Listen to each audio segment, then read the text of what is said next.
Olá, gente, tudo bem? O vídeo de hoje a gente vai falar sobre como prescrever probiótico, prebiótico e simbiótico manipulado. Vamos lá?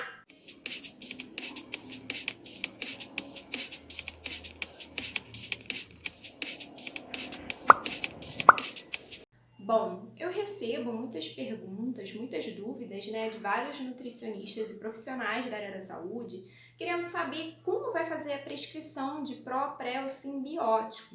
Aqui no canal a gente já tem um vídeo de como eu seleciono, qual desses eu vou usar para o meu paciente, para cada situação que eu encontro ali no consultório. Então, assiste esse vídeo para você ver qual que você vai selecionar, qual conduta que você pode utilizar para escolher qual deles vai prescrever para o seu paciente e depois volta para cá para a gente conversar sobre a prescrição em si.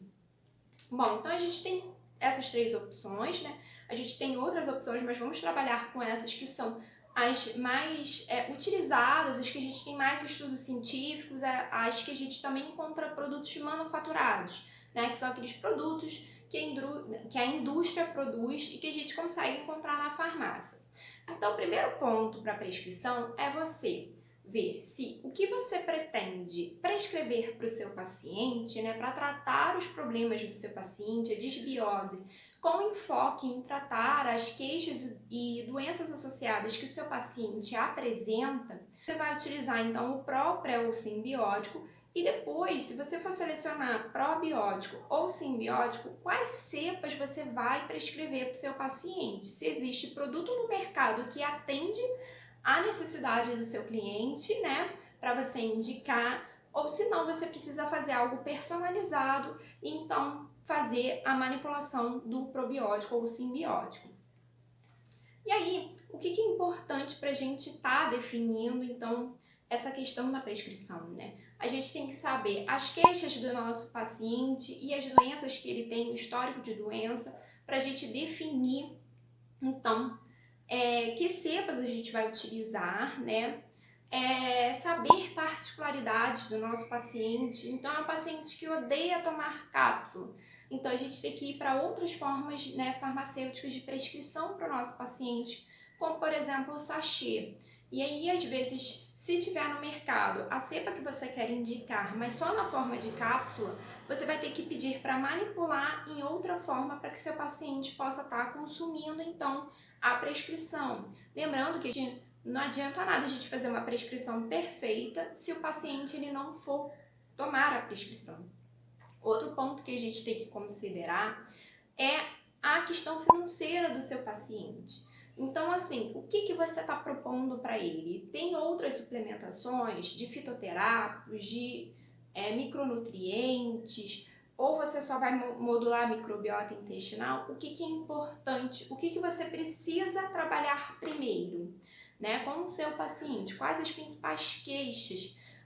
Ele se queixa muito que não consegue ir no banheiro, que fica ali enfesado. Isso dificulta a qualidade de vida dele, então a gente tem que olhar para esse olhar, modular essa microbiota para que esse funcionamento intestinal melhore, E também, às vezes o paciente, ele pode estar com deficiências nutricionais, mas a microbiota dele está esculhambada. Então, se você for usar suplementação para repor esses nutrientes, talvez não seja tão efetiva porque você não tratou a microbiota intestinal dele. Ou você vai ter que entrar em conjunto com os dois, a modulação da microbiota intestinal e a suplementação de vitaminas e minerais, ou você vai ter que tratar primeiro a microbiota do seu paciente para depois entrar com a suplementação e tratar os demais problemas que ele tem. Então, com relação a isso, isso também vai dar um norte de qual dos três você escolher, Porque a gente sabe que probiótico ali vai custar na faixa de uns R$100. Os prebióticos, por exemplo, os manufaturados, não existe venda na farmácia.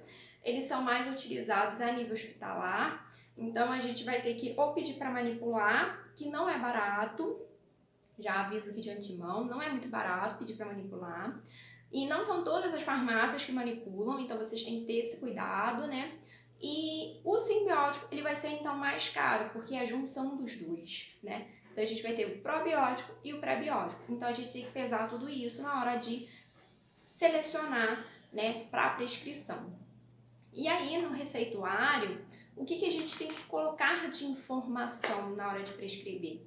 Tem que ter o nome do paciente, né? Super importante, para quem que é aquela receita. Aí depois a gente vai colocar a via de administração, lembrando que nutricionista só pode prescrever por via oral. Então, toda receita, independente de que a gente só possa prescrever por via oral, a gente tem que colocar a via de administração, que é via oral.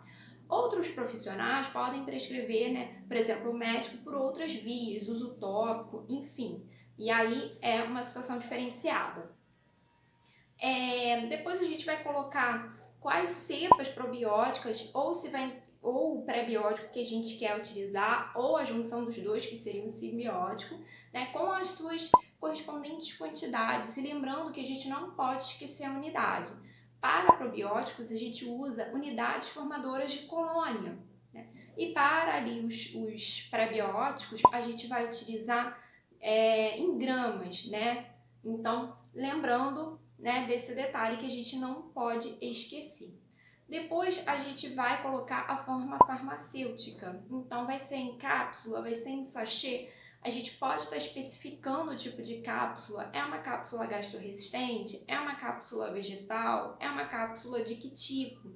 Esse sachê também, a gente vai pedir sachês individuais ou vai ser a granel, uma quantidade ali para o mês inteiro que o paciente vai ter que fazer o fracionamento na sua casa.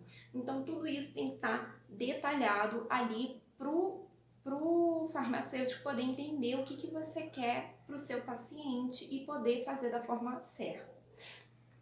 Depois a gente vai colocar também qual o tempo do tratamento também, porque, por exemplo, né, no caso do probiótico, geralmente ali, como a quantidade que a gente prescreve dá em uma cápsula ou em um sachê, então não tem tantas questões, mas alguns nutrientes que às vezes precisam de mais de uma cápsula, porque a cápsula ela não comporta tudo aquilo que a gente está prescrevendo, às vezes precisa fracionar em mais de uma cápsula, então o farmacêutico ele precisa ter essa informação para saber, então, quantas cápsulas ele vai fazer para fazer aquele tratamento, por exemplo, de ele tomar uma vez ao dia durante 30 dias. Então essa informação também é importante, o tempo, né, a quantidade que você quer e o tempo que vai durar aquele tratamento. Geralmente a gente acaba colocando, né, um mês, mas isso vai ser uma definição de você com o seu paciente, né?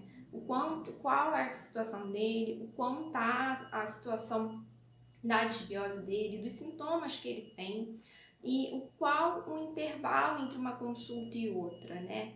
Porque aí é interessante que ele faça o uso ali entre as consultas e você avalie naquele período ali, depois daquele tempo que ele tomou essa intervenção, para ver se melhorou ou não. Porque não adianta você marcar a consulta para daqui a 2 meses, pedir um tratamento de 1 mês e ali ele ficar 1 mês sem tratamento e chegar e falar que tá com os sintomas não melhoraram.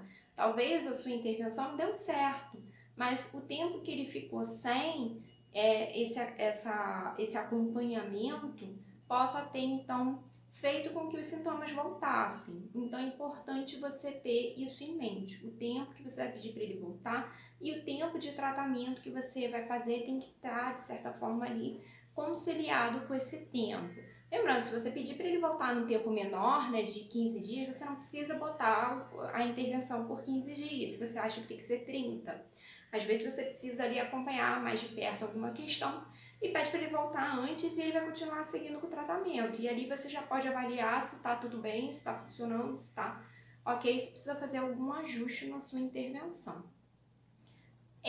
A gente também tem que colocar a posologia. O que é isso? É como o paciente vai tomar aquela prescrição que você está dando. Então, ali que vai ter a informação, né, para o paciente, como ele tem que tomar. É uma cápsula durante 30 dias, sempre antes do almoço ou antes de dormir. Então, você vai definir como ele vai tomar essa prescrição e ele vai seguir, então, o que você solicitou.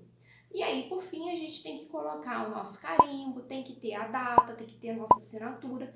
É importante que o receituário tenha algum dado de contato para te encontrar. Então, por exemplo, ter o endereço e o telefone da clínica que você atende. Se você é personal diet e não atende nenhuma clínica, então é importante que você coloque seu e-mail e seu telefone para, se houver alguma questão, né, a pessoa possa te encontrar e te contactar, né? Então é importante ter esses dados. Isso é que precisa para uma prescrição. A gente precisa então ter esse passo a passo, né? Então, o primeiro seria a gente avaliar se o paciente tem desbiose, quais as queixas e sintomas e doenças que o paciente tem, para então poder fechar qual intervenção para modulação da microbiota intestinal a gente vai selecionar para esse paciente. Segundo, avaliar a questão financeira, porque a gente tem que alinhar, então, a intervenção que a gente vai estar propondo com o que o paciente pode arcar. Lembrando que não adianta nada você fazer uma prescrição perfeita e ele pegar aquilo e guardar na gaveta ou jogar fora, porque ele não pode fazer. Então, tem que alinhar toda essa questão. E aí, terceiro, né? Depois que a gente escolheu o probiótico e alinhou essa questão financeira, a gente vai fazer então um receituário que tem que estar com todas as informações direitinho para que o farmacêutico possa fazer o que você pediu para o seu paciente poder seguir. E aí, depois no retorno, você avaliar as melhoras que o seu paciente teve. E aí também avaliar se vai necessitar estender esse tratamento, fazer alguma alteração ali. Às vezes você prescreveu um probiótico e agora, como manutenção, você quer pôr um pré-biótico para continuar as melhorias que foram feitas ou suspender aquele tratamento. Então, esses são os passos para uma prescrição adequada de um produto manipulado, né? Que a gente vai modular a microbiota intestinal. Então, eu espero que vocês tenham gostado desse vídeo. Deixe o seu like e até o próximo vídeo.